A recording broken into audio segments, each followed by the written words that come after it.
Nakiisa ang Philippine Ports Authority sa pagdiriwang ng International Women's Month bilang pagkilala sa kahusayan at lakas ng kababaihan sa ating lipunan. Ito rin ay paalala na ang galing at tapang ng kababaihan ay patuloy na humuhubog ng isang mas inklusibo, makatarungan at maunlad na lipunan. Ipinakikilala rin ng PPA ang bagong logo ng Gender and Development o GAD, isang simbolo ng matibay na pangako ng ahensya sa pagsusulong ng pagkakapantay-pantay, inklusibo at paggalang sa pagkakaiba-iba ng bawat isa. Ang mga port management offices sa bansa nakibahagi rin sa kick-off celebration ng National Women's Month. Ang PMO Batangas nakiisa sa 2026 National Women's Month Takbo at Serbisyo para kay Juana, kung saan dalawa sa mga kinatawan ng PMO Batangas ay pasok sa top 10 finishers. Sinimulan naman ng PMO NCR North ang selebrasyon sa pamamagitan ng pag-aalay ng banal na misa bilang pasasalamat at paghingi ng gabay para sa isang buwan na selebrasyon. Nagbukas naman ng Food Bazaar ang PMO NCR South.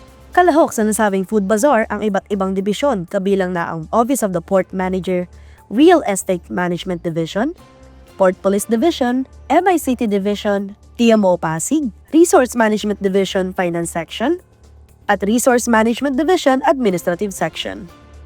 Ang PMO Palawan, naregaluhan ang mga kababaihan ng pantalan ng facial care demo at makeup tutorial sa tulong ng isang skincare and makeup brand.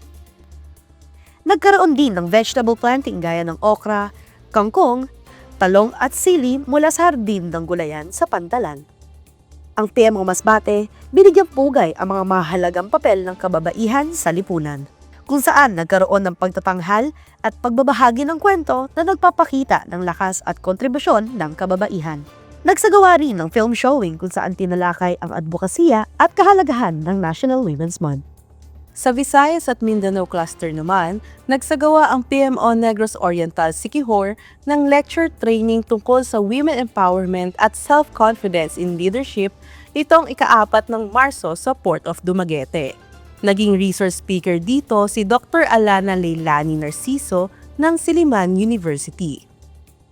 Samantala, inilunsad ng PMO Eastern Leyte Samar ang programang nakaangkla sa temang Lead Like Kababaylan, Filipinas, kung saan hinikayat ni Acting Port Manager Dean Steffi Gilamon ang mga kababaihan na yakapin ang kumpiyansa at gampanan ang kanilang papel sa pamumuno. Nagbigay naman ng simpleng regalo ang PMO Panay Guimaras sa mga kababaihan sa piling terminal ports at sa mga babaeng pasahero bilang pagkilala sa kanilang mahalagang ambag sa lipunan.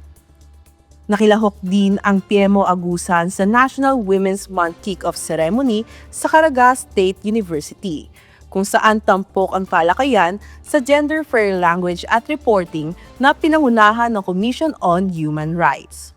Sa Misamis Oriental at Cagayan de Oro, binigyan pugay ang mga bayaning Pilipina tulad ni Gabriela Silang, Melchora Aquino at Gregoria de Jesus sa pamamagitan ng maiikling presentasyon tungkol sa kanilang ambag sa kasaysayan at sa pagpapahalaga ng integridad at patas na pamamahala. Samantala, inilunsad ng PMO Davao ang kanilang God Corner kung saan nagsagawa sila ng Zumba activity at lighting of the purple icon, pinapailaw ng kulay lila ang kanilang administrative building tuwing 6:00 ng gabi.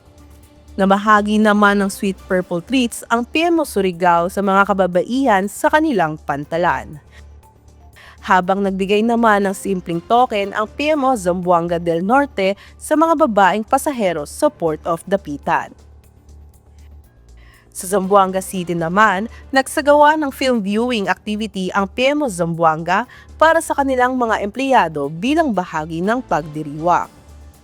Nakilahok din ng PMO Socsargen sa opening program ng Women's Month na isinagawa ng lokal na pamahalaan sa General Santos City. Nakiisa naman ang PMO Lanao del Norte Iligan sa isang foot parade nitong ika-8 ng Marso na nagsimula sa Ludo Building o sa Baile Rotonda at nagtapos sa Iligan City Public Plaza. Ang mga aktibidad na ito sa mga pantalan ay paalala na ang galing at tapang ng kababaihan ay patuloy na humuhubog ng isang mas inklusibo, makatarungan at maunlad na lipunan, isang pamana mula sa mga babaylan na dapat ipagmalaki at ipagpatuloy sa bawat henerasyon.